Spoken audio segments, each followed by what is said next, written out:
Sa Leyte naman, nakahinga raw ng maluwag ang maraming biktima ng bagyong Yolanda sa Tacloban City dahil nakalipat na sila sa mga temporary bunkhouse bago pa dumaan ang bagyong Basyong kagabi. Nakatutok si Mark Zambrano. Ngiti ang sinalubong sa amin ni Willen Labita nang puntahan namin siya sa kanyang temporary bunkhouse sa Barangay Kalilaan dito sa Tacloban City. Kasama ang kanyang asawa at 4 na anak. Dito nagpalipas ng gabi si Willen. Hindi pa raw sila lubusang nakakabangon mula sa gupit ng bagyong Yolanda. Naramdaman na nila ang galit ng bagyong Basyang. Mas maginhawa dito ngayon kasi katulad ng kagabi na may bagyo. Parang okay naman, komportable naman kami dito.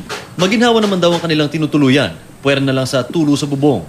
At dahil umayos ng alagay ng panahon, bumalik na rin sa kanilang mga komunidad ang mga lumikas sa Astrodome ng Tacloban.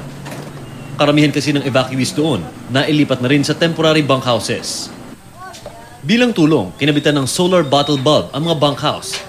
Gawa ito sa abot-kayang locally produced materials tulad ng PVC pipes at isang solar panel na may kakayahang magpailaw ng loob at labas ng bunkhouses. Again. Wala pang 45 pesos ang presyo ng bawat solar bottle bulb. Alam mo, especially sa ilaw, yan ang talagang first sign of reconstruction na mabigyan sila ng hope, no? Imbis na nandun sila sa dilim. Nagsasagawa rin ng training seminars ang foundation para sa mga nais gawing negosyo ang solar bottle bulb.